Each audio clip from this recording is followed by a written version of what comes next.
So guys, कैसे हो आप सभी।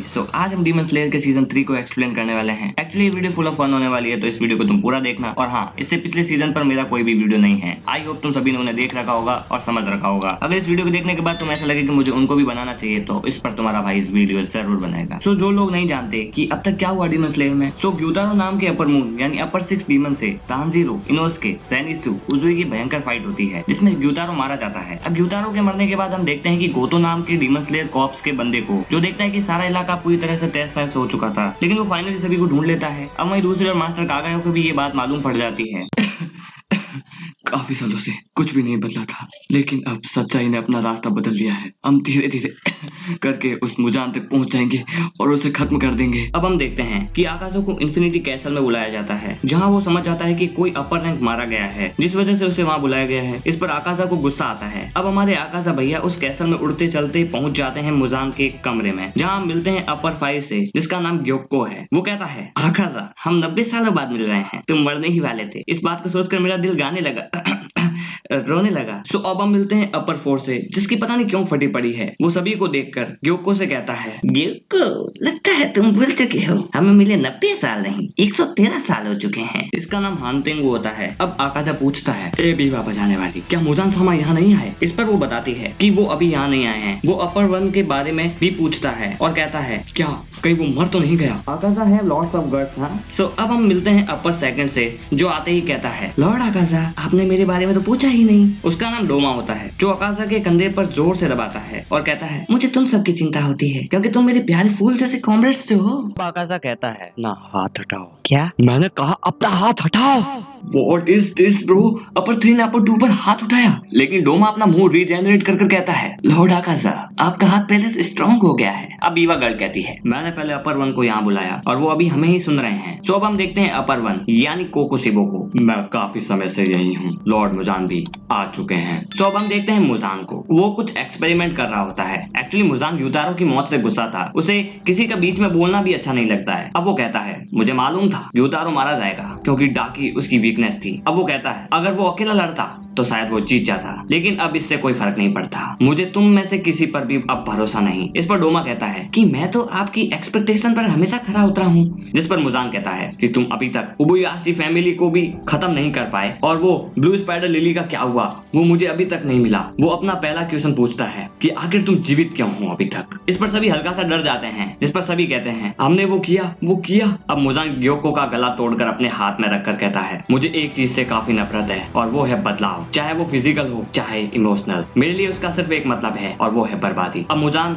उन सभी को यह कह देता है कि आज से सभी अलर्ट हो जाएं। अब मुजान कहता है कि उबुयाशी की सही इंफॉर्मेशन ग्योको और हानतेंगु से लाकर देंगे। अब डोमा ग्योको का मुंह पकड़कर कहता है, ग्योको, तुम पर क्या इंफॉर्मेशन है, मुझे भी बताओ। लेकिन उसे ग्योको कुछ नहीं बताता। इस पर आकाशा को गुस्सा आ जाता है कि मुजान ने उसे कोई भी काम नहीं दिया, तो वो बीच में टांग क्यों अड़ा रहा है। इस पर आकाशा उसका मुंह फाड़ देता है। वो दूसरी बार उसे मारने ही वाला होता है कि तभी कोकोशिबो उसका हाथ काट देता है। आकाशा, अपने हाथों को काबू में रखो। इस पर डोमा कहता है, कोई बात नहीं लॉर्ड 1। इस पर कोकोशिबो का ये ओपिनियन होता है, अगर आकाशा उन दोनों से पंगा लेना चाहता है तो ले ले और अपनी रैंक बढ़ा ले। इस पर डोमा कहता है, आकाशा हमें कभी भी नहीं हरा पाएंगी। हाँ, ये दुख की बात है कि मैं आकाशा के बाद आया और फिर भी अपर 2 बन गया। एक्चुअली उसने वो हाथ जानबूझकर डॉज नहीं किया था, क्योंकि इससे वो अपनी दोस्ती जाहिर कर पाए। अब कोकोशिबो कहता है, सॉरी, हिंदी में बोला था, आकाशा तुम समझ रहे हो ना मैं क्या कहना चाहता हूँ। इस पर आकाशा कहता है, तो यही बात है, तो मैं तुम्हें खत्म कर दूंगा। अब कोकोशिबो और आकाशा वहां से चले जाते हैं। ग्योको और हानतेंगु को भी उनकी लोकेशन पर भेज दिया जाता है। अब हम देखते हैं डोमा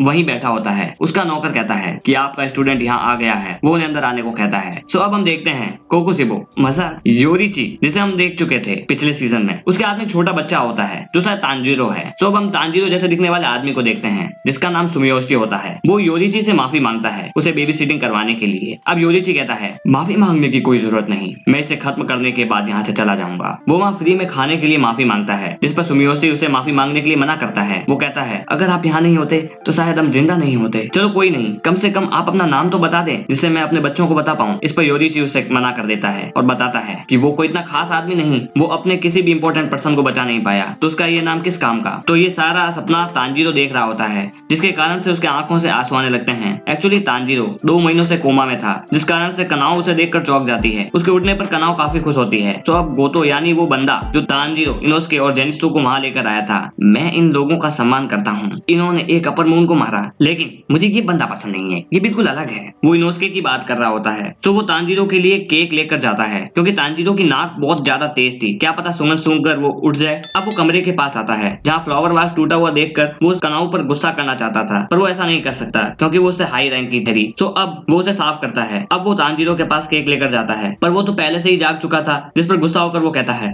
तुम मुझे बता नहीं सकती थी, वो कोमा से बाहर आ गया है। बेवकूफ, तुम्हारी सीनेट इस केस में काम नहीं आएगी। अब वो सभी को बुला लेता है। आओई भी उसे देखकर रोने लगती है। अब तांजीरो दूसरों के बारे में पूछता है, जिस पर गोतो बताता है कि जेनित्सु कुछ दिन पहले ही ठीक हो गया था। काफी सारी चोटों के बाद भी उजुई उठकर अपनी पत्नियों के साथ चले गए। अब तांजीरो इनोस्के के बारे में पूछता है, जिस पर वो कहते हैं कि इनोस्के मौत के काफी करीब आ गया था, जहाँ आओई कहती है इनोस्के बिल्कुल सही हालत में नहीं है। अब तांजीरो कहता है, तो शायद मैं सपना देख रहा हूँ, मुझे लगा कि इनोस्के हमारे ऊपर सीलिंग पर लटका हुआ है। उसे देखकर सभी डर जाते हैं। अब इनोस्के कहता है, मैं तुमसे 7 दिन पहले जाग गया, शांतारो तुम कितने कमजोर हो। अब सुमी बताती है कि इनोस्के इस हनीबर्ग की तरह है, जिसे जहर से कोई फर्क नहीं पड़ता। इस पर इनोस्के अपने आप को अमर समझने लगता है। हाँ, सपने में पगलेट किसको बोला बे। वो दोनों लड़ने लगते हैं। इस पर कनाओ चिल्लाकर उन्हें शांत करती है, क्योंकि तांजीरो सो चुका था। अब रात को तमायो की बिल्ली भी तांजीरो की हालत को देखने को आती है। सो एक हफ्ते बाद तांजीरो बिल्कुल फिटफाट हो जाता है। इनोस्के अपने काम पर निकल जाता है। वहीं जेनित्सु को धक्के मारकर काम करवाया जा रहा होता है। अब तांजीरो भी अपनी ट्रेनिंग चालू कर देता है। तांजीरो पूछता है, क्या कोई तलवार रिप्लेस में आई थी जब मैं कोमा में था। इस पर सुमी और कियो उसे हागा नेजुका की गालियों से भरे लेटर को देती है। हागा नेजुका ने वैसे भी उसे दूसरी स्वॉर्ड तोड़ने को मना किया था। इस पर वो तीनों तांजीरो को स्वॉर्ड स्मिथ विलेज जाने का सुझाव देती हैं। तो मास्टर के अप्रूवल के बाद एक काकुशी उसे उस विलेज में ले जाने के लिए आती है, पर वो जगह काफी सीक्रेट होती है ताकि कोई भी डीमन स्लेयर का पीछा कर वहां ना आ पाए। इस पर वो काकुशी तांजीरो की आंख पर पट्टी बांधती है और उसकी नाक को भी बंद कर देती है। एक्चुअली उसे भी खास रास्ता पता नहीं था। तो 2-3 काकुशी बदलने के बाद तांजीरो पहुंच जाता है स्वॉर्ड स्मिथ विलेज। उस विलेज को देखकर तांजीरो चौंक जाता है। वो काफी शानदार जगह होती है। तांजीरो को वहाँ हॉट स्प्रिंग की खुशबू आती है। वो उस काकुशी का बड़ा जोर का थैंक यू बोलता है। वो जगह वैली में थी, तो वो आवाज गूंजने लगती है और पहुंच जाती है लव हासिरा मित्सुरी के पास, जो वहीं हॉट स्प्रिंग में नहा रही होती है। उसे पता लग जाता है कि कोई तो आ गया है। तो अब तांजीरो वहाँ के चीफ से मिलता है। वो वहाँ का हाइट में सबसे छोटा पर इम्पोर्टेंट पर्सन था। तो वो तांजीरो को शिष्टाचार समझाता है। बेटा, जब बड़ों से मिलो तो उनके सामने सर झुकाओ। तुम होतारू के लिए आए हो, होतारू मिसिंग है, हम भी उसे ही ढूंढ रहे हैं। एक्चुअली उसका असली नाम हागा नेजुका होतारू है। एक्चुअली ये नाम चीफ ने ही रखा था। वो बचपन से ही ऐसा है, छोटी छोटी बातों पर गुस्सा हो जाता है। इस पर तांजीरो कहता है, नहीं, वो मेरी गलती है ना बेटा, उसे तलवार बनाना ही नहीं आता। एक बार बस वो हमें मिल जाए। अगर होतारू तुम्हारे लिए तलवार नहीं बनाएगा तो हम किसी और को बनाने के लिए दे देंगे। तब तक तुम हॉट स्प्रिंग में जाओ और मजे लो। सो